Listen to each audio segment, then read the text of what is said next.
Amen, bien-aimés dans le Seigneur. Nous voulons avant toute chose et comme d'habitude nous recommander à la grâce de notre Dieu. Prions. Père de gloire et Dieu d'amour, Dieu tout-puissant.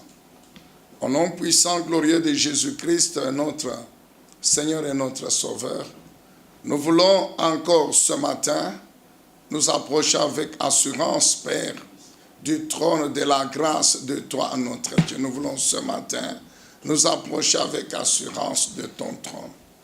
Pour obtenir, oui, Père, le renouvellement de ta grâce. Pour obtenir, oui, Père, le renouvellement de ta miséricorde. Car nous ne sommes pas dignes de nous présenter devant toi.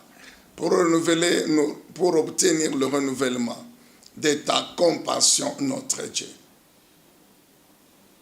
Oui, Père, nous en avons besoin pour te servir encore aujourd'hui.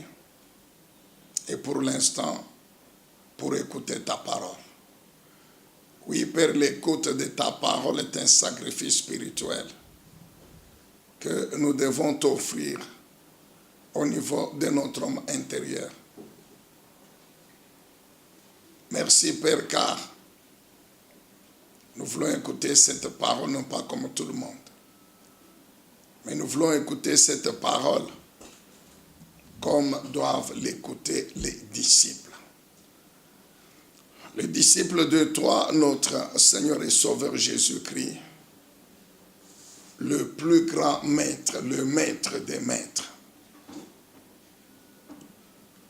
C'est pourquoi Dieu, le Saint-Esprit de Jésus-Christ, nous nous recommandons encore à toi, afin que tu nous rendes capables, en tant que disciples du grand maître, d'écouter sa parole. Et une fois de plus, toute action de l'ennemi, contraire à la proclamation de cette parole, ou à son écoute, qu'elle soit encore détruite. Père, nous prions au nom de Jésus, notre Seigneur et notre Sauveur. Nous disons Amen. Bien-aimés, est-ce qu'on peut acclamer encore le Seigneur Dieu Tout-Puissant? Que Dieu soit loué, que Dieu soit béni. Nous sommes donc dans la joie de nous retrouver en ce jour pour continuer à écouter notre Dieu, pour continuer à recevoir cette nourriture spirituelle dont a besoin notre homme intérieur pour vivre. Bien-aimé, tu n'oublieras jamais, jamais que autant que tu nourris ton corps physique, tu le fais, c'est une bonne chose. Mais autant tu dois aussi te nourrir toi-même véritable. Tu dois aussi chercher la nourriture de toi-même véritable. C'est-à-dire de ton esprit, de ton âme. Pour pouvoir vivre la vie de Dieu. Pour vivre la vie de Dieu étant encore sur la terre, nous avons besoin de la parole de Dieu. Et cette parole, ce n'est pas pour notre ventre. Cette parole, c'est pour notre esprit et notre âme. C'est pourquoi sois heureux et béni, toi qui peux écouter encore en ce moment la parole du Seigneur Dieu Tout-Puissant. Dis très bien Amen. Alors, sans plus tarder, nous allons dans Matthieu chapitre 5. Souffrez que nous puissions relire encore ce passage. Matthieu chapitre 5, à partir du 9e verset. Matthieu 5, 9. Heureux ceux qui procurent la paix, car ils seront appelés fils de Dieu. Heureux ceux qui sont persécutés pour la justice, car le royaume des cieux leur appartient. Heureux serez-vous lorsque on vous insultera, lorsqu'on vous persécutera, et qu'on dira faussement de vous toutes sortes de mal à cause de moi. Réjouissez-vous et soyez dans l'allégresse, parce que votre récompense sera grande au ciel. En effet, c'est ainsi qu'on a persécuté les prophètes qui vous ont précédés. Réjouissez-vous et soyez dans l'allégresse, parce que votre récompense sera grande au ciel. C'est ainsi qu'en effet on a persécuté les prophètes qui vous ont précédés. Amen, bien-aimés dans le Seigneur. Avant de poursuivre, nous voulons tous ensemble nous rappeler ceci. Que Matthieu chapitre 5 du 3e au 12e verset, il est question de ces vertus spirituelles, il est question de ces attitudes que le Seigneur, notre Sauveur, notre grand maître, nous appelle, nous ses disciples, à développer dans notre vie. C'est-à-dire des vertus qui doivent caractériser notre vie. Ce sont les 8 béatitudes. Et nous avons déjà compris que, au fait, ce sont les voies que notre Seigneur a tracées ou trace devant nous, des voies sur lesquelles il y a la bénédiction, des voies sur lesquelles nous trouvons sa bénédiction. En d'autres termes, tout homme, toute femme qui développe ses vertus spirituelles dans sa vie, automatiquement, il est béni. C'est ça le terme heureux.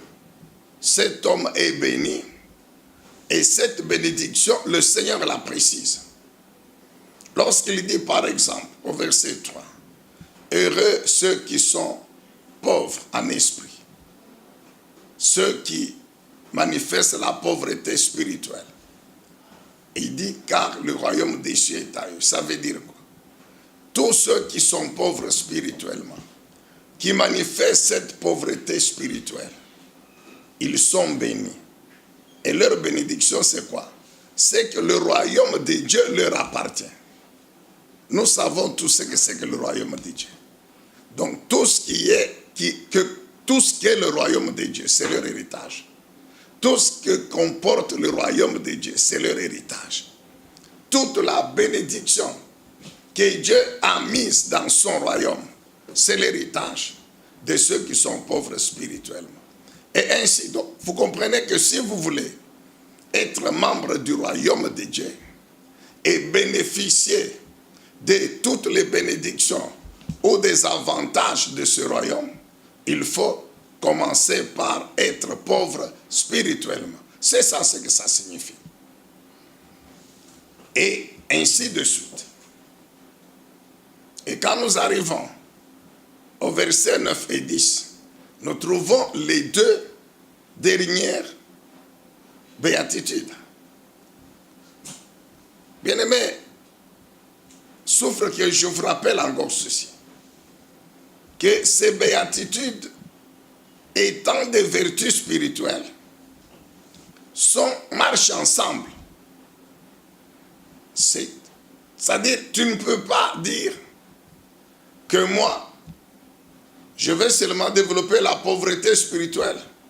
Je vais avoir le cœur pur, mais avoir fait un sort de la justice, ça ne me concerne pas. Procurer la paix, ça ne me concerne pas.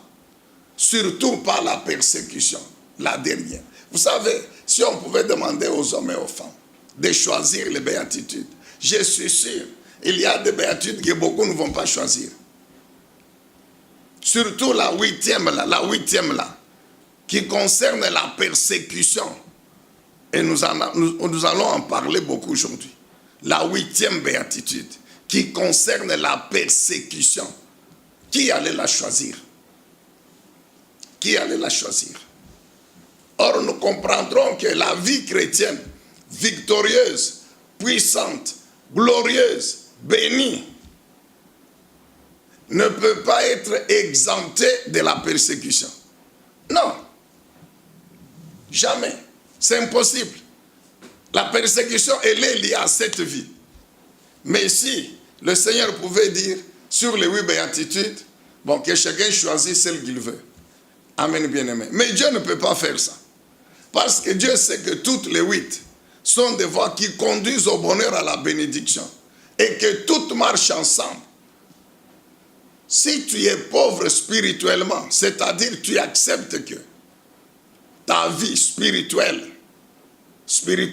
elle est assurée, elle est protégée, elle est sécurisée, elle est bénie par le Seigneur Dieu. Donc la puissance spirituelle qui doit gérer ta vie, la sécuriser, la protéger, c'est celle du Dieu véritable, du Dieu de Jésus-Christ. C'est que tu es pauvre spirituellement. Donc tu acceptes de dépendre de Dieu, de Jésus-Christ. Mais si tu acceptes de dépendre de Jésus-Christ, mais tu as l'obligation d'avoir un cœur pur. Tu as l'obligation d'avoir fait un sort de la justice. Tu as l'obligation de procurer la paix. Car ceux qui dépendent de Jésus, Jésus leur donne sa paix. Tu ne peux pas refuser la paix. Donc, toutes ces vertus marchent ensemble.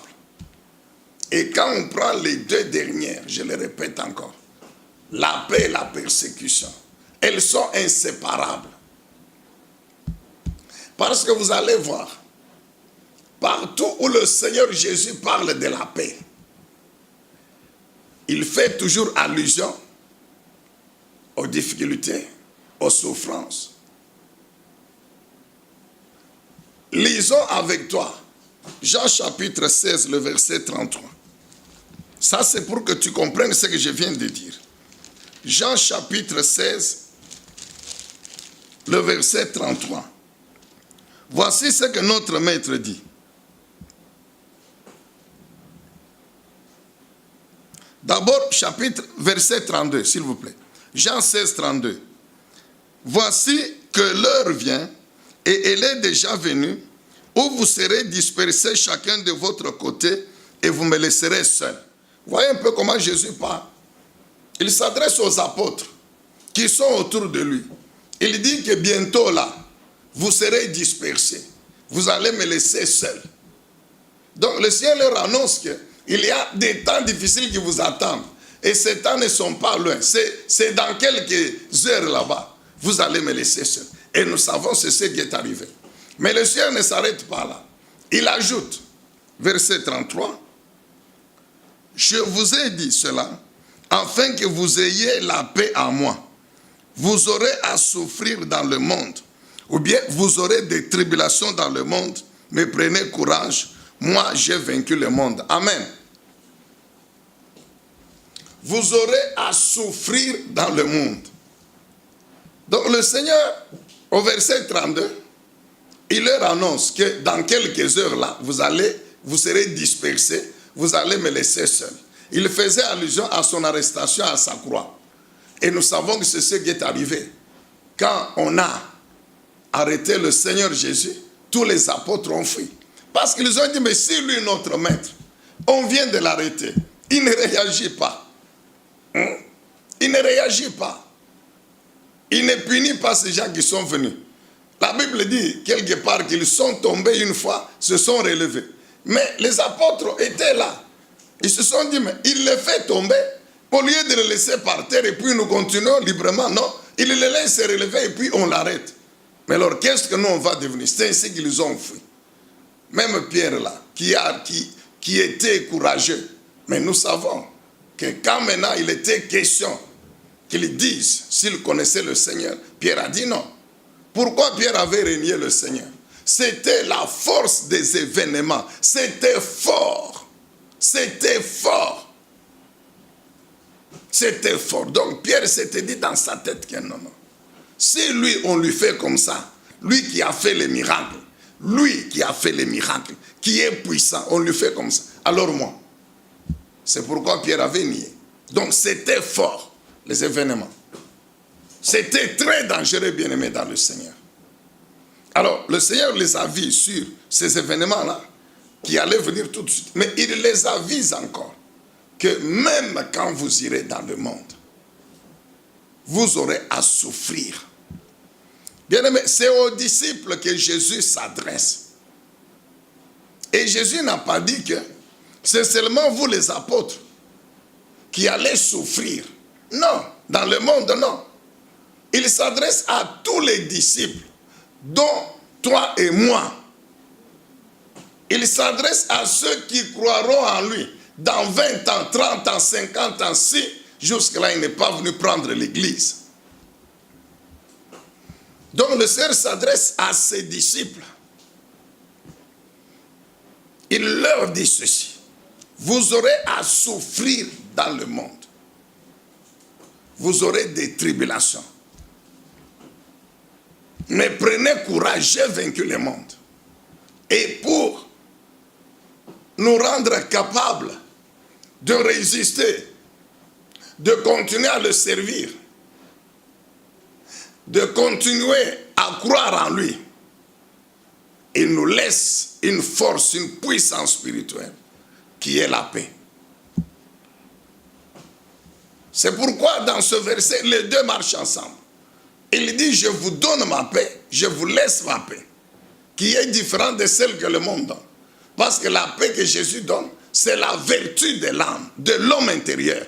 Ce n'est pas la paix des Nations Unies, non. Ce n'est pas la paix entre deux nations qui se battaient puis qui disent non, nous sommes un traité de paix. Ce n'est pas cette paix-là. C'est cette force intérieure de l'âme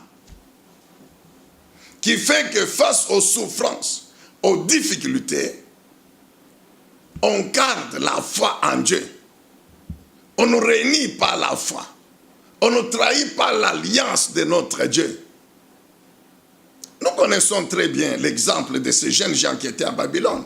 Shadrach, Meshach, Abednego. Serviteurs du Dieu vivant, mais captifs à Babylone. Ils sont devant un défi, une tentation terrible. Adorer la statue d'or du roi, c'est-à-dire l'idolâtrie. Or, ils savaient très bien que dans la loi de Dieu, dans son alliance, l'idolâtrie est interdite. On ne peut adorer que Dieu et Dieu seul. Et il y avait une sentence. Vous n'adorez pas la statue, vous mourrez. De quelle mort? Dans la fournaise ardente, dans le feu. Mais ces jeunes gens, tranquillement, dans leur esprit, ils ont manifesté la paix qu'ils avaient dans leur esprit. La paix, nous vous avons dit que c'est la confiance totale en Dieu. C'est l'assurance que l'Éternel me délivrera d'une manière ou d'une autre de cette épreuve, de cette situation, de ce danger. Alors cette situation ne peut pas créer le trouble à moi, ne peut pas créer la peur à moi, ne peut pas créer le découragement à moi, ne peut pas créer l'abandon de la foi. Non, non. La situation est là très bien. Mais dans mon homme intérieur, je ne renie pas l'Éternel. Je demeure fidèle à Dieu, quel que soit ce qui va arriver. C'est ce que ces jeunes gens ont dit au roi Nebuchadnezzar. Nous n'adorerons pas ta statue. Jamais, jamais. Car adorer ta statue, c'est trahir l'alliance de notre Dieu. C'est pécher contre l'Éternel, notre Dieu. Alors, fais de nous ce que tu veux. Jette-nous dans le feu. Nous sommes d'accord. Mais sache que l'Éternel peut nous délivrer de ta puissance, de ton pouvoir. Mais ils ont ajouté que même si l'Éternel ne nous délivre pas, donc même si il faut mourir, nous allons mourir. Mais adorer ta statue, non, bien-aimé dans le Seigneur. C'est ça la paix. C'est ça la paix. Nous avons dit qu'on ne peut pas séparer la paix de la foi. Là où il y a la paix véritable, il y a la foi. Ce sont les 9 vertus du Saint-Esprit. Galates chapitre 5, verset 22. Qui sont inséparables, mon frère. Tu as réellement la foi en Dieu, donc tu dois avoir la paix. Tu dois avoir cette force intérieure qui fait que face aux situations, aux dangers, tu restes calme. Tu ne réunis pas l'Éternel. Non, tu ne réunis pas ta foi. Tu ne trahis pas l'alliance de ton Dieu. Tu restes fidèle à Dieu. Daniel, quand on lui a dit qu'il fallait prier au nom du roi Darius, Daniel a refusé. Il n'a pas parlé. Il a continué à prier au nom de l'Éternel. On lui a dit très bien, comme tu ne pries pas au nom de Darius, on te jette dans la fosse au lion. Il a dit, jetez-moi. Et on l'a jeté. Bien-aimé dans le Seigneur. Nous devons faire attention. Pourquoi c'est écrit? Pourquoi le Saint-Esprit a écrit l'histoire de ces jeunes gens? C'est pour que ça nous serve d'instruction. Donc nous comprenons très bien, quand Jésus dit, comme le Seigneur savait, qu'à cause de moi, à cause de votre foi en moi Jésus, mais vous disciples, mes disciples, vous serez persécutés, on vous fera souffrir. Alors c'est ainsi qu'il dit, pour que vous puissiez vaincre la persécution et continuer à me servir et aller jusqu'au bout de votre foi, en ce moment-là, je vous donne ma paix. C'est-à-dire, je mets dans votre homme intérieur cette force, cette puissance spirituelle. Alléluia. Amen. Bien-aimé dans le Seigneur. Il n'y a pas de paix sans persécution, sans souffrance. C'est pourquoi le Seigneur dit que votre cœur ne se trouble pas. Je vous donne ma paix. On va vous disperser. On vous persécutera par la suite. Mais soyez seulement courageux.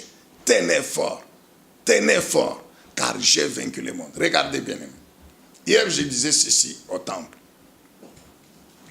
Le Seigneur ne dit pas dans ce verset que, comme j'ai vaincu le monde, alors vous n'aurez pas de tribulation. Non. Il ne dit pas, comme j'ai vaincu le monde, vous n'aurez pas de tribulation, non.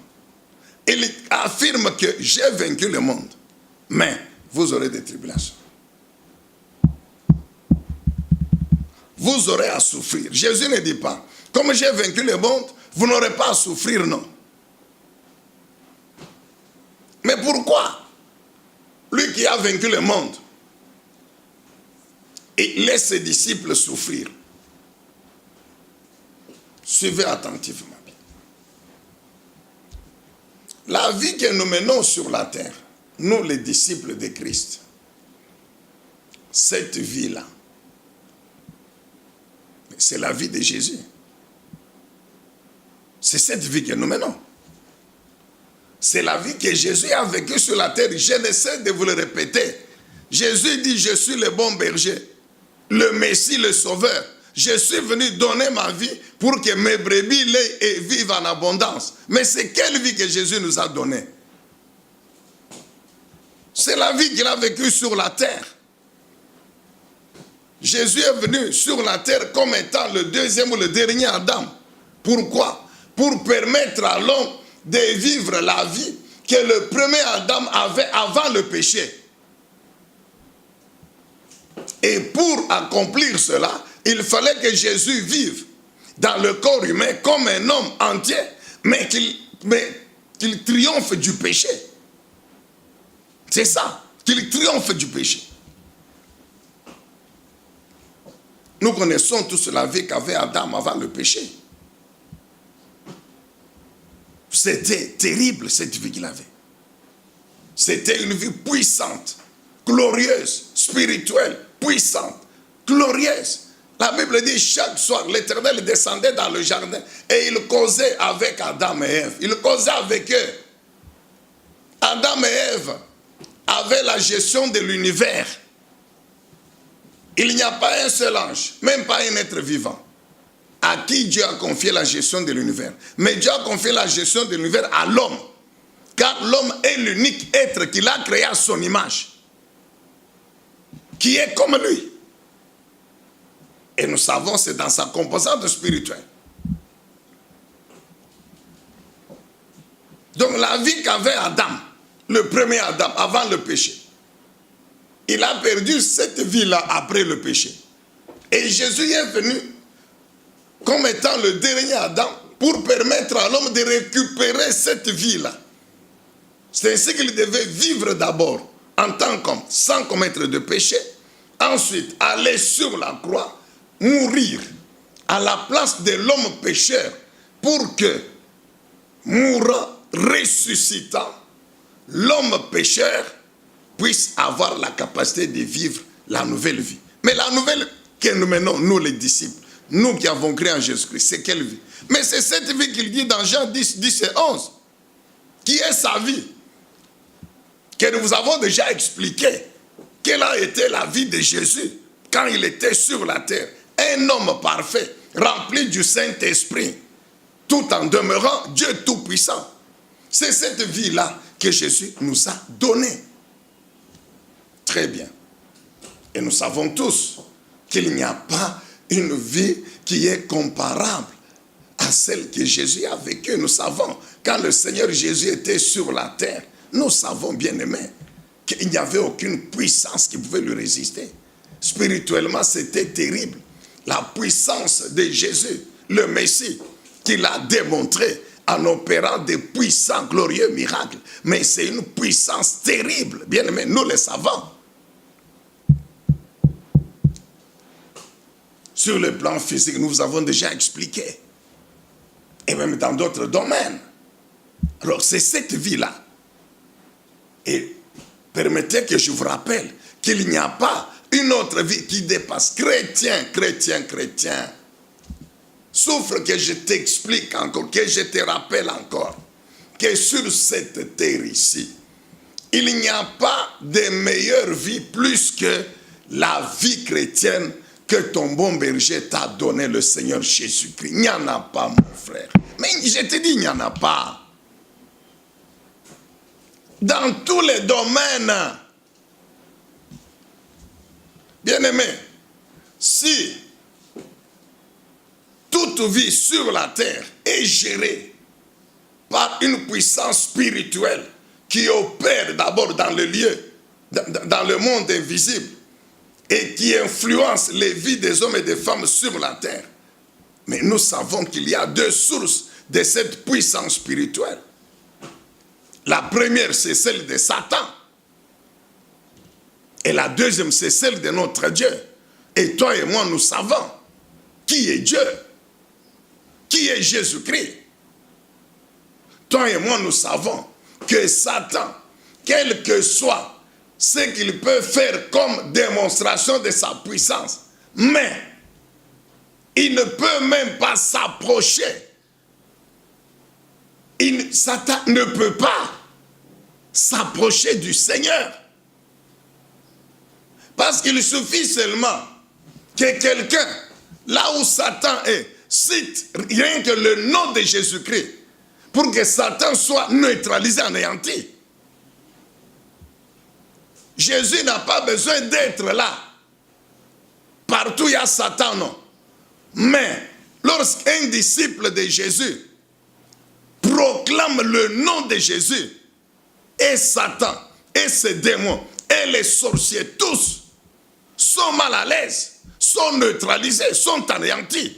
La Bible ne dit-elle pas que tout genou doit fléchir? C'est-à-dire quoi? C'est-à-dire que devant le nom de Jésus, il n'y a pas une autre puissance qui peut résister à ce nom, qui peut résister à la puissance de son nom. Non, il n'y en a pas.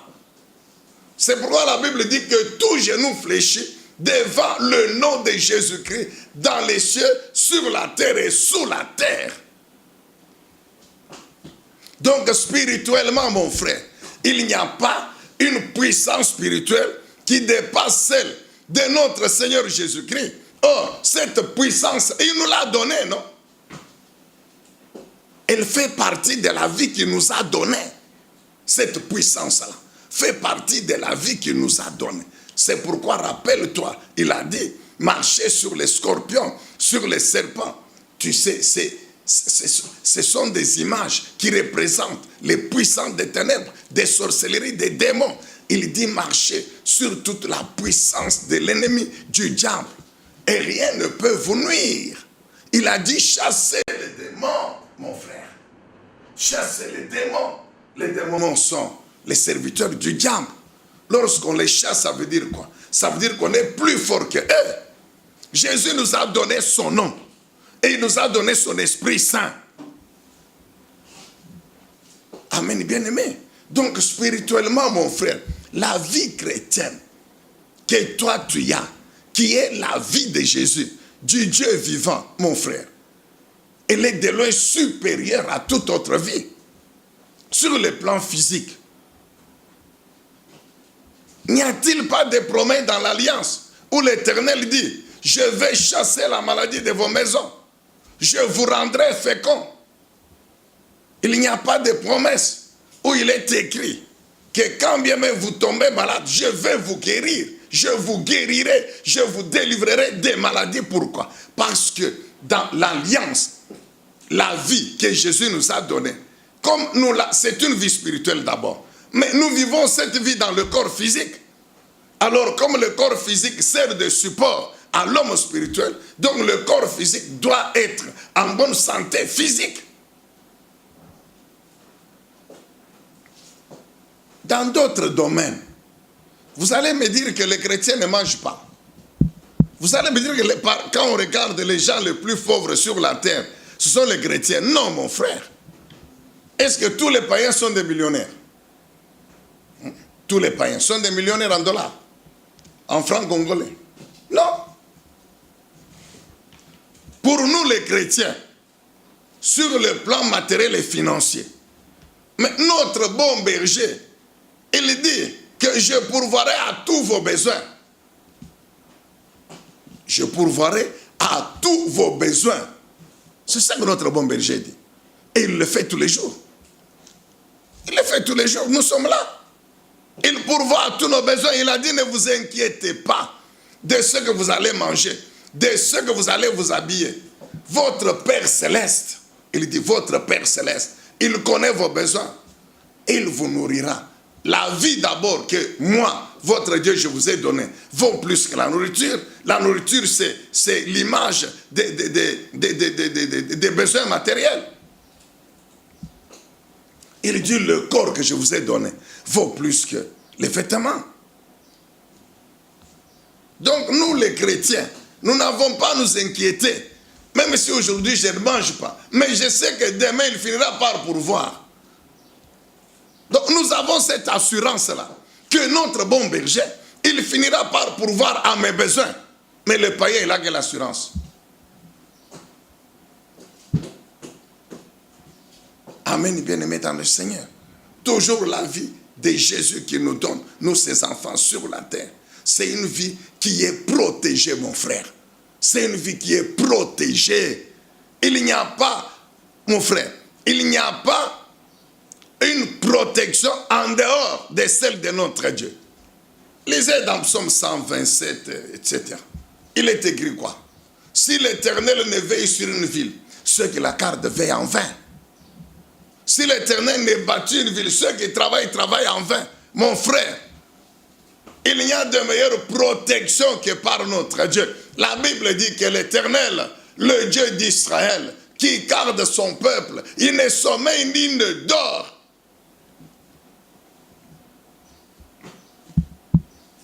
Amen, bien-aimé. Il ne sommeille ni ne dort dans l'alliance de notre Dieu. Combien de promesses dont le contenu, c'est l'intervention de notre Dieu dans le combat qui anéantit nos ennemis. Je peux t'en donner. Lis Ésaïe 41 à partir du 10e verset. Qu'est-ce que Dieu dit? Ne crains rien. Ne crains rien, car moi-même l'Éternel, je suis avec toi. Ne t'inquiète pas, car moi-même l'Éternel, je suis ton Dieu. Voici, je viens à ton secours.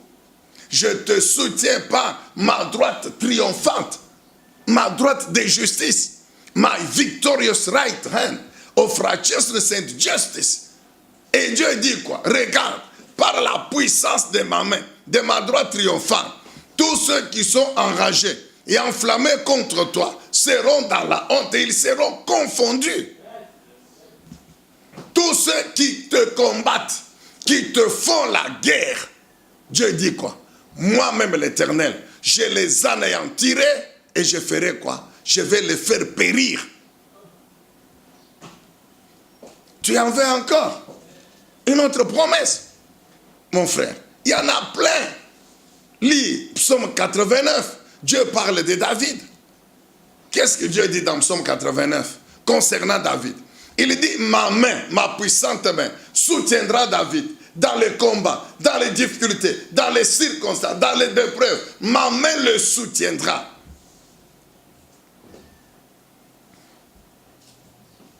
Dieu dit, l'ennemi ne le surprendra pas. Et le méchant ne va pas l'opprimer. Ça veut dire quoi? Ça veut dire, je ne permettrai jamais à l'ennemi d'accomplir ses complots contre David, mon serviteur. Je ne permettrai jamais à l'ennemi de le détruire.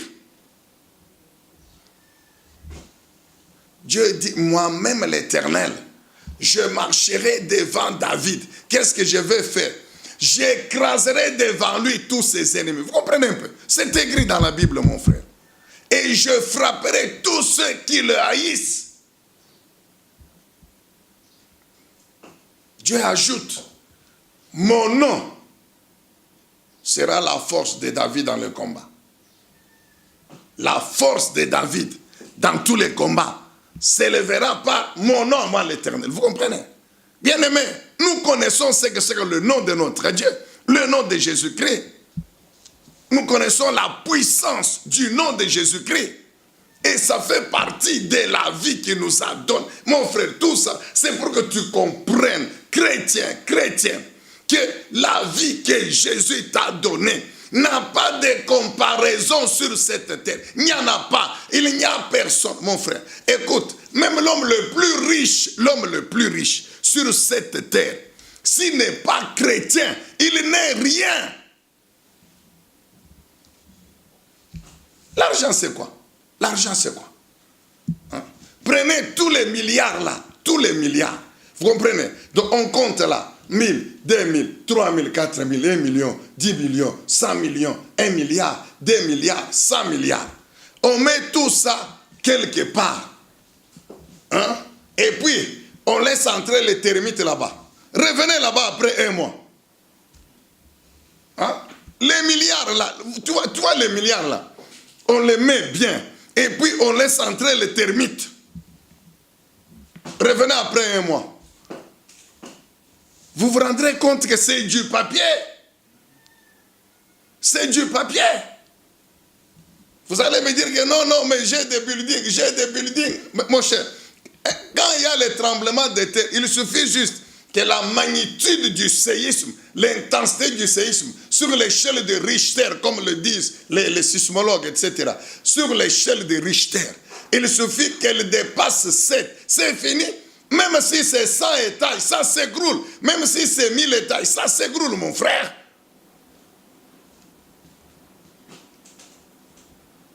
Amen, bien-aimé dans le Seigneur. Qu'est-ce que le Seigneur Jésus a dit? À quoi servirait-il à un homme de gagner le monde? Tout le monde entier, c'est lui le propriétaire.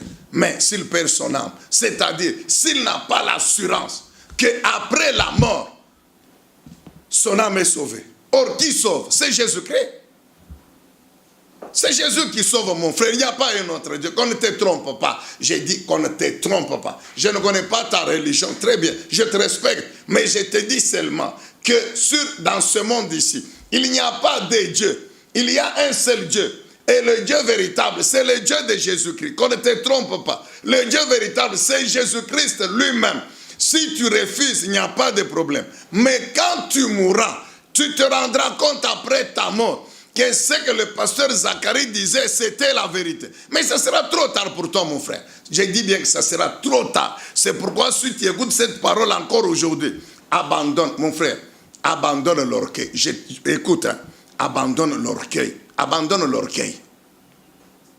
Il y a d'autres réalités spirituelles que tu ne connais pas. Ne pense pas que dans le groupe mystique là où il est, où tu es, dans la loge là mystique où tu es, ne pense pas que tout ce qu'on te dit là-bas, c'est ça la vérité, il n'y a pas autre chose. Non, on te trompe. Si tu veux, ok, demain, ou bien ce soir, tu vois, tu écoutes la parole maintenant. Le soir, va dans ta loge là-bas, avec la Bible, cherche la Bible, et dis-leur que, bon, le pasteur là disait que dans la Bible, c'est leur Dieu là, Jésus, qui est le vrai Dieu. Et mon cher, je te dis la vérité. Je te dis, on va t'interdire, on va te dire, ne viens jamais avec ça, ne cite jamais le nom là. Alors tu comprendras pourquoi on t'interdit de citer le nom de Jésus. Chrétien, il n'y a pas une vie qui dépasse la nôtre. Pourquoi? Parce que c'est la vie de ce grand et sauveur et Dieu tout-puissant, Jésus-Christ. Alléluia. C'est sa vie. Alors maintenant, suis bien attentivement. tu as compris encore aujourd'hui que c'est une vie qui est incomparable. Que le Sauveur a vécu sur la terre. Maintenant, rentrons à sa vie sur la terre. Qu'est-ce qui a caractérisé encore la vie du Sauveur? Il n'y avait que la puissance. Il n'y avait que les miracles. Mais le Sauveur a été aussi haï. Le Sauveur, là, Jésus, il a été aussi haï. Je ne sais pas si je me trompe, mais moi, je continue à considérer que si les Juifs et les Romains ont crucifié Jésus, ce n'est pas parce que ces gens-là étaient conscients qu'ils accomplissaient la volonté de Dieu. Ce n'est pas écrit que quand ils crucifiaient Jésus, ils ont pris la Torah et puis ils ont commencé à lire pour dire, ok, comme c'est écrit dans Ésaïe 53, c'est lui le Sauveur qui devait mourir pour nos péchés. Non, ils n'ont pas dit ça. Ils ont crucifié Jésus à cause de la haine qu'ils avaient pour lui.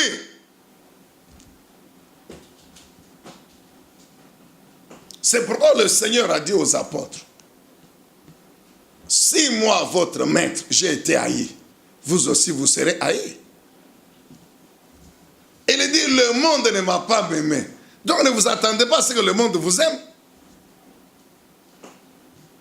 Alors comment aujourd'hui, on est en train de nous montrer un autre évangile, une autre vie chrétienne, où on nous dit que non, Jésus a déjà tout payé, vous n'allez plus souffrir, vous n'allez plus souffrir. Mais Jésus lui-même, il dit quoi aux disciples? Il dit, vous aurez à souffrir. C'est Jésus qui dit, je vous donne ma vie, je vous laisse ma vie. Mais sachez qu'en vivant ma vie là, sur la terre, vous aurez à souffrir. Vous aurez des tribulations. Vous serez haïs, vous serez persécutés. Mais ce que je vous demande, c'est quoi? C'est qu'ayez ma paix dans votre âme et que quand ces choses vont venir, persévérez, tenez ferme dans votre foi parce que j'ai vaincu le monde. C'est-à-dire quoi? J'ai vaincu toutes les puissances démoniaques, sataniques, sorcelleriques. J'ai vaincu toutes les épreuves. J'ai vaincu toutes les souffrances. Et comme je les ai vaincus, je finirai par vous délivrer de ces souffrances. C'est ce que Dieu a fait pour Shadrach, Meshach et Abednego. Dieu les a délivrés. C'est ce que Dieu a fait pour Daniel. Dieu l'a délivré. Amen, bien-aimés dans le Seigneur. C'est ce que le Seigneur nous demande. C'est tout. Que nous continuons à le servir. Avoir confiance en lui. Que devant des problèmes, des combats, des difficultés, nous restions fermes dans notre foi. C'est ça, avoir la paix dans le cœur. Nous ne tremblions pas. Nous ne reculions pas. Nous ne renions pas la foi en Jésus. Et nous finissons par voir sa puissante main nous délivrer. Et il le fait, bien-aimé dans le Seigneur. Il le fait. Alors ne nous troublons pas. Jésus dit quoi? Moi-même votre maître, moi-même votre bon berger, j'ai été haï. J'ai été haï par le monde. Le monde ne m'a pas aimé. Donc ne vous attendez pas à ce que le monde vous aime. Lorsqu'il prie le Père, Jean 17, quand le Seigneur Jésus s'adresse au Père, il est pratiquement à la fin de sa vie sur la terre, de son ministère. Il dit quoi? J'étais avec eux dans le monde, mais je m'apprête à revenir auprès de toi. Père Saint, garde-les, car ils sont encore dans le monde. Garde-les en ton nom, comme pour dire, garde-les par la puissance de ton nom, ce nom que tu m'as donné. Bien-aimé, le nom de Jésus, nous savons que c'est Yahweh. Jésus, c'est en français. En hébreu, c'est Yeshua. Ou Yahweh, l'Éternel, c'est le même nom que Dieu a donné à Jésus parce que c'est lui-même. Dieu dit que quand il viendra, on l'appellera Dieu avec vous. Donc moi-même, Jésus, c'est Dieu lui-même. C'est pourquoi Jésus dit dans Jean 14 que c'est lui qui m'a vu, a vu Dieu le Père. Le Seigneur dit quoi? Ils sont encore dans le monde. Moi, je viens auprès de toi. Ainsi, garde-les. Le monde va les haïr. Le monde va les persécuter. Mais mon Père, garde-les par la puissance de ton nom que tu m'as donné. Amen. Bien-aimé dans le Seigneur. Donc, si tu es disciple de Christ, n'oublie jamais que la vie que ton bon berger t'a donnée, c'est une vie puissante, glorieuse. Mais cette vie-là ne peut pas être exemptée des combats. C'est normal. C'est normal. Des souffrances, des épreuves, c'est normal. C'est tout à fait normal. Nous rentrons dans Matthieu. Lisons plutôt Marc. Marc chapitre 8. Nous sommes en train d'aller à la fin de notre émission, de notre tranche de ce jour. Et nous parlons donc de la persécution. Marc chapitre 8, le verset 34. Puis il appela la foule avec ses disciples et leur dit, si quelqu'un veut être mon disciple, qu'il renonce à lui-même, qu'il se charge de sa croix et qu'il me suive. En d'autres termes, si quelqu'un veut être mon disciple, ça veut dire, si quelqu'un veut que sur la terre, il vive ma vie, il vive ma vie, la vie que j'ai vécue sur la terre, qu'il vive cette vie, et vivant cette vie, il aura l'assurance qu'il vivra, il continuera à vivre éternellement avec moi, avec nous Dieu. C'est ça ce que ça veut dire. Si quelqu'un veut être mon disciple, si quelqu'un veut être sauvé et jouir du salut, voici ce qu'il doit faire. Alléluia. Nous continuons la lecture. Verset 35. En effet, celui qui voudra sauver sa vie la perdra. Mais celui qui la perdra à cause de moi, à cause de la foi en moi et de la bonne nouvelle, il la sauvera. Et que servira-t-il à un homme de gagner le monde entier s'il perd son âme? Que donnera un homme en échange de son âme? Amen, bien-aimé. Que donnera un homme en échange de son âme? Il y a des gens qui croient qu'il suffit qu'il ait beaucoup d'argent pour que le jour de sa mort, il donne cet argent-là et son âme est sauvée. Erreur. Une seule chose amènera le salut de ton âme, mon frère. C'est ta foi en Jésus-Christ. C'est tout. Une seule chose sauvera ton âme. C'est ta foi en Jésus-Christ et la vie justifiant cette foi. C'est tout. C'est ça qui amènera le salut dans ta vie, pas autre chose. Le verset 38, en effet, celui qui aura honte de moi et de mes paroles au milieu de cette génération adultère et pécheresse, le Fils de l'homme aura aussi honte de lui quand il viendra dans la gloire de son Père avec les saints anges. Alléluia. Lorsque vous prenez Luc chapitre 8 et 14, vous allez trouver la même pensée. Mais faute de temps, nous allons juste nous attarder sur Marc chapitre 8. Le Seigneur Jésus-Christ, c'est lui le bon berger, c'est lui le Dieu tout-puissant, c'est lui qui nous a donné sa vie. Et nous avons tous compris que cette vie, elle est la meilleure des vies. Maintenant, il nous montre, nous ses disciples, comment nous devons vivre cette vie pour que réellement nous soyons bénis, pour que réellement nous soyons heureux, pour que réellement le jour de l'enlèvement de l'église, nous soyons enlevés et continuons à vivre éternellement avec lui. Bien aimé, c'est simple mon frère, c'est simple, c'est clair.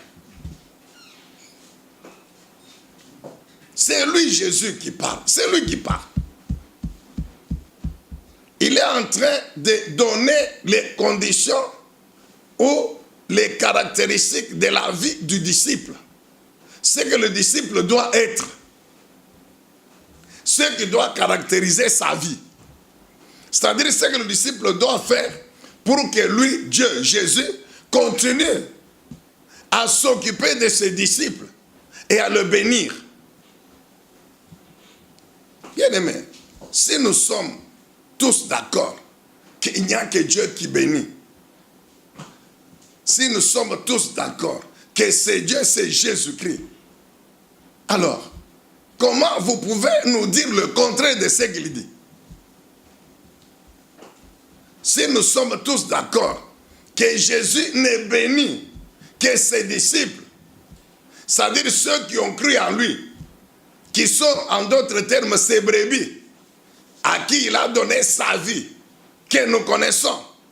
Alors, pourquoi vous nous dites le contraire? Lui-même, Jésus, Dieu, voici ce qu'il dit. Tu veux être mon disciple? Tu veux jouir de ma vie sur la terre? De cette vie bénie, puissante, glorieuse, incomparable? Et être assuré que tu vivras éternellement avec nous, Dieu? Alors voici ce que tu dois faire. 1. Tu dois renoncer à toi-même. 2. Tu dois te charger de ta croix et me suivre. Que veut dire encore se charger de sa croix? Que veut dire se charger de sa croix? Le Seigneur dit, tu dois renoncer à toi-même. Tu dois te charger de ta croix. Tu dois accepter de perdre ta vie. Tu dois accepter de ne pas avoir honte de moi et de mes paroles au milieu de cette génération adultère et pécheresse. Ah, gloire à toi, Seigneur. Que signifie encore se charger de sa croix? Hier, je disais que c'est bien écrit. Jésus ne dit pas que le disciple se charge de la croix ou de ma croix. Non. Il dit qu'il se charge de sa croix, sa croix. Donc Jésus fait la différence entre notre croix, nous en tant que disciples, et sa croix à lui. Lui s'est chargé de sa croix. Il a accompli la mission que Dieu lui avait donnée par sa croix. En portant sa croix, en se laissant crucifier sur cette croix. Alors, pourquoi Jésus a porté sa croix à lui? Pourquoi il s'est laissé crucifier sur sa croix à lui? Nous le savons. C'est pour que toi et moi, nous vivions une vie sans péché. Parce que lui a vécu sans péché. Mais Dieu décide de le crucifier à ta place, à ma place. Pourquoi? Pour que lorsque il meurt, quand il ressuscite, toi qui étais aussi mort par le péché, tu ressuscites spirituellement pour avoir maintenant une nouvelle vie qui n'est rien d'autre que la vie que Jésus a vécue sur la terre avant de monter sur la croix. Jésus s'est chargé de sa croix à lui pour que toi et moi, nous vivions aujourd'hui sans péché. Donc, quand le Seigneur dit que toi et moi, disciples, nous nous chargeons de notre croix, Jésus veut dire quoi? Que toi et moi, chacun doit prendre l'engagement de vivre sans péché. De vivre sans péché. Se charger de sa croix, c'est vivre sans péché. Et la Bible nous montre comment vivre sans péché. Ce que nous devons faire, obéir aux lois de Dieu. Tous les jours, obéir à Dieu. Luc précise que chaque jour, tu te charges de ta croix. C'est-à-dire chaque jour, tu fais un effort pour vaincre le péché, car c'est pour cela que Christ est monté sur sa croix, qu'il est mort sur sa croix, lui, pour que toi aujourd'hui tu vives sans péché. Alors porte ta croix, c'est-à-dire quoi? prend l'engagement de vivre sans péché.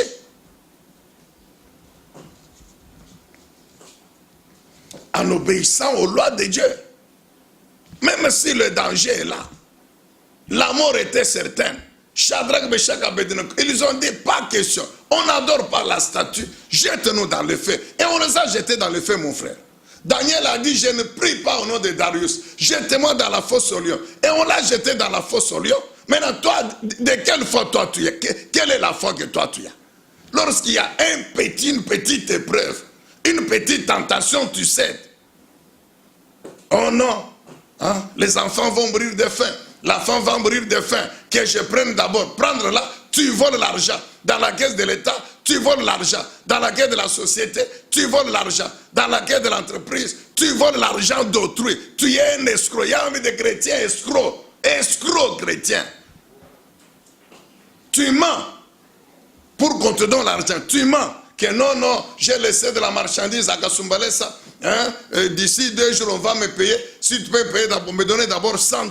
Alors que tu n'as même pas un verre d'arachide que tu as donné par crédit. Même pas un verre d'arachide.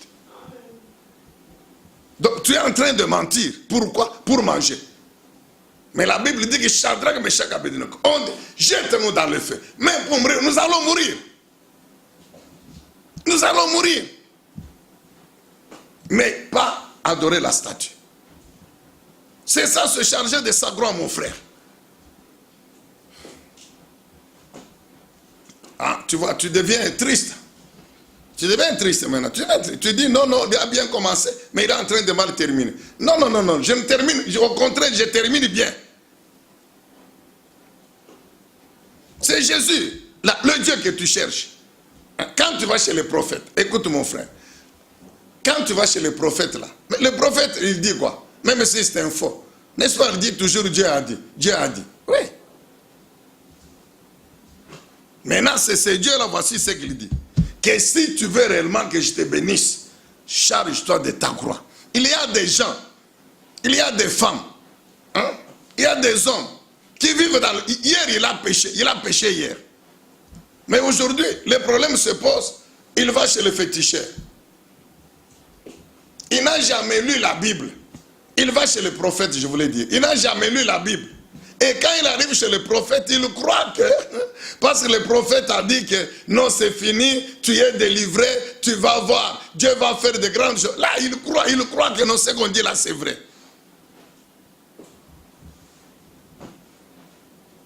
Et quand le prophète lui dit, ok, très bien, maintenant, tu dois sceller la prophétie. $1000, il le donne, il va même emprunter. Mais à l'église, quand on lui dit contribuer à l'œuvre de Dieu, il refuse, il dit non, ici on nous embête. Amen, bien-aimé dans le Seigneur. Jésus dit que le disciple, tu veux être mon disciple, donc tu veux être sauvé, tu veux jouir de ma vie, cette vie qui est glorieuse, puissante, merveilleuse. 1, tu dois te charger de ta croix. 2, tu dois renoncer à toi-même. Ça c'est lui, mon frère. Tu dois renoncer à tes intérêts. Lorsque mes intérêts, mes privilèges, mes avantages, tout ce que vous voulez, me conduisent à pécher contre Dieu, je renonce. Renoncer à lui-même, c'est renoncer à sa propre volonté. C'est renoncer à ses avantages. C'est renoncer à ses privilèges, à ses intérêts. Lorsque ça conduit au péché, ça m'éloigne de Dieu, je dois renoncer. C'est ce que Jésus dit, mon frère. Même si je souffre, même si je dois mourir de faim 3-4 jours, je vais le faire. Mais je ne dois pas mentir. Je ne dois pas voler. Je ne dois pas escroquer. Non. Le Seigneur dit, le disciple doit se charger de sa croix. Le disciple doit renoncer à lui-même. Il dit, le disciple doit accepter de perdre sa vie. Perdre sa vie, ça veut dire quoi, mon frère? J'ai dit que tout se lie. C'est-à-dire quoi? Moi, je n'ai pas ma vie à moi. Donc Jésus veut dire quoi? Tu es là en vivant sur la terre. Soit tu vis par toi-même ou tu vis par Jésus-Christ. C'est ça. Donc, c'est comme Dieu dit à Israël, je crois dans Deutéronome 30, que je mets devant toi deux voies. À gauche, la voie de la vie de la bénédiction. À droite, la voie de la mort de la malédiction. Alors, choisis. Et Dieu conseille, choisis la voie qui est à gauche, qui est ma vie à moi. Tu vivras, tu seras béni. Jésus dit quoi? C'est lui qui essaie de perdre sa vie. C'est-à-dire, je suis là, sur la terre. Un, voici ma vie. De tout homme sur la terre. Deux, voici la vie que Jésus me propose. Alors, si je veux être disciple de Jésus, être sauvé, qu'est-ce que je dois faire? Je renonce à ma vie à moi sur la terre. À tout ce que le monde me propose dans cette vie. À tout ce que les hommes et les femmes me proposent dans cette vie. À tout ce que le diable me propose, puisqu'il est là, il règne. À tout ce que les acolytes du diable me proposent. Je renonce à tout ça. Je choisis de vivre la vie que Jésus me propose. Amen, bien-aimé. C'est ça, perdre sa vie. Alors quand j'accepte de renoncer à ma vie qu'elle me propose, quels que soient les avantages, quels que soient les intérêts, je décide de vivre la vie que Jésus me propose. En ce moment-là, je sauve ma vie. Pourquoi? Parce que il n'y a pas, je répète, une autre vie meilleure que celle que Jésus me propose. Car c'est une vie qui termine dans l'éternité, dans la gloire dans l'éternité. Alors que la vie que le monde me propose, c'est une vie qui termine dans l'enfer. Que tu le veuilles ou non, je te le dis, mon frère. Écoute mon frère, à moins que tu sois venu dans ce monde autrement que par un bébé. Je te le répète tous les jours, tu ne veux pas comprendre. Je te dis ceci, écoute mon frère, écoute, je ne sais pas ce que tu es sur cette terre, ce que tu as, très bien. Considère que ce que tu es sur cette terre, ce que tu as là, tu es au-dessus de tous les hommes. Très bien, mais écoute, souviens-toi que avant d'être ce que tu es, d'avoir ce que tu es sorti du ventre d'une femme que tu appelles ma mère comme un bébé. Souviens-toi. Et souviens-toi que le jour va venir où tu quitteras aussi cette terre ici. Comme les autres puissants qui étaient là l'ont quitté. Rien que les deux ici doivent te pousser à être humble, mon frère. Tu comprends? À être humble et accepter ce que nous te disons. Accepter ce que nous te disons. C'est écrit dans la Bible. Ce n'est pas le pasteur Zacharie, non. C'est écrit ici, dans la Bible ici. Et le Dieu de ce livre ici, il est vivant. Il est vivant. Il est vivant. Si tu fais l'expériment, tu veux l'expérimenter, mon frère, sois seulement humble dans ton esprit. Prie ce soir, la nuit, là, réveille-toi. Donc, quand on t'a dit que réveille-toi la nuit pour faire tes prières là-bas, aujourd'hui tu te réveilles. Non pas pour prendre les brochures, non. Tu te réveilles pour faire la prière que le pasteur Zacharie te dit. Tu dis, toi, le Dieu, que cet homme-là qui s'appelle pasteur Zacharie a encore annoncé aujourd'hui, si tu es vivant, si réellement toi, le Dieu de la Bible, tu es vivant, je veux que tu me le démontres. Il va te le démontrer, mon frère. Je veux te voir. Tu le verras. Avant que je ne croie en toi. Mon cher, il va te faire grâce, ne t'en fais pas. Jésus dit, c'est lui qui accepte de perdre sa vie. Pour moi, c'est-à-dire de renoncer à la vie du monde et de choisir ma vie à moi. Il a sauvé sa vie. Donc il vivra. Je vais le sauver. Il vivra éternellement avec moi. Le Seigneur dit enfin que celui qui aura honte de moi et de mes paroles dans cette génération perverse, adultère et pécheresse, j'aurai aussi honte de lui. C'est-à-dire je ne le sauverai pas. Il y a beaucoup de chrétiens dans les églises, mais qui iront dans l'enfer. Parce qu'ils sont dans l'église locale. Ils sont membres des communautés religieuses, des religions, des organisations communautaires. Mais ils ne sont jamais membres de l'église véritable de Jésus-Christ. Et ça, c'est dommage. Des gens qui sont dans les églises, dans les religions, mais qui vivent comme tout le monde. Leur vie n'est pas conforme à la parole de Dieu.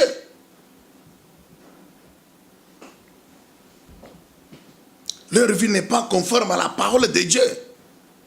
C'est pour cela que ces gens-là, quand ils sont au milieu des païens, il fera tout pour qu'on ne dise pas qu'il est chrétien. Il ne peut pas aller là avec la Bible comme ça, jamais. Il ne peut pas se promener avec la Bible comme ça. Là où il travaille, là, il met la Bible sur la table, non. Parce que tout ce que les païens font, lui, il est dedans. Alors cet homme, il a honte de se présenter comme disciple de Christ. Donc il a honte de Jésus. Lorsque toi, tu caches que tu es chrétien, tu ne veux pas que les gens sachent que tu es chrétien. C'est que tu as honte de Jésus et de ses pas. Parce que tu connais les paroles de Jésus. Lorsque au milieu des adultères, tu es là. Or, tu sais que la parole du Seigneur interdit l'adultère. Mais toi, tu es là. C'est que tu as honte des paroles de Jésus. Tu as honte du Seigneur. D'autres, c'est seulement la peur seulement. Que non, si je dis que je suis chrétien ici, on va me chasser du boulot. Ah! Non. Si quelqu'un prie dans ce magasin, au nom de Jésus, il va voir. Mais toi, tu es chrétien. Toi, tu es chrétien. Qu'est-ce que tu vas faire? Tu vas prier au nom de Jésus? Ou bien tu vas prier au nom de Bouddha? Ou bien tu vas prier au nom de Kadima? Ou bien au nom de vous connaissez, non? Tu vas prier au nom de qui? Hein? Toi, tu es chrétien. La Bible dit que Daniel, il a continué à prier au nom de l'Éternel. Bien, mais ce n'est pas facile. Être sauvé. C'est pourquoi Jésus a dit, large, c'est le chemin qui conduit à l'enfer, mais étroit, c'est le chemin qui conduit au ciel. Bien aimé, il y a un travail à faire. Et nous bénissons le Seigneur, car lorsque nous lui ouvrons notre cœur et que nous prenons la décision de nous charger de notre croix, de renoncer à notre vie, à nous-mêmes, de perdre notre vie. Lorsque nous acceptons de ne pas avoir honte de Jésus, le Saint-Esprit du Seigneur, il nous fortifie, il nous oint de son onction et nous rend capables. Amen, bien-aimés dans le Seigneur. C'est ça notre prière. Toi, disciple de Christ, hommes et femmes, tiens fort la vie que ton Sauveur t'a donnée. Le Seigneur Jésus-Christ, c'est une vie glorieuse, c'est une vie puissante, c'est une vie incomparable, c'est une vie qui est au-dessus de toute vie. Il n'y a pas une autre qui peut même lui rapprocher. Il n'y en a pas. C'est l'unique et seule véritable vie. Alors, lorsque sur cette terre, à cause de ta foi en Jésus-Christ, tu peux avoir des persécutions, des combats, tiens fort, aie la paix dans ton âme, aie la foi dans ton esprit, fais parler ta foi, démontre ta foi, et chaque fois que tu auras démontré ta foi, le Tout-Puissant déploiera aussi sa puissante main, comme il l'a fait pour Shadrach, Meshach, Abednego, pour Daniel, pour Mardoché, pour les Juifs dans l'empire des Mèdes et des Perses, à l'époque du roi Cyrus. L'Éternel déploiera sa puissante main. Il te délivrera, il te guérira, il va te restaurer, il te fera entrer en possession de ton héritage. S'il faut te promouvoir, l'Éternel va te promouvoir. Il anéantira tes ennemis. Il les anéantira toujours. Amen, bien-aimé dans le Seigneur. Et quand la trompette va sonner, tu seras enlevé et ça sera le début de l'éternité avec le Seigneur.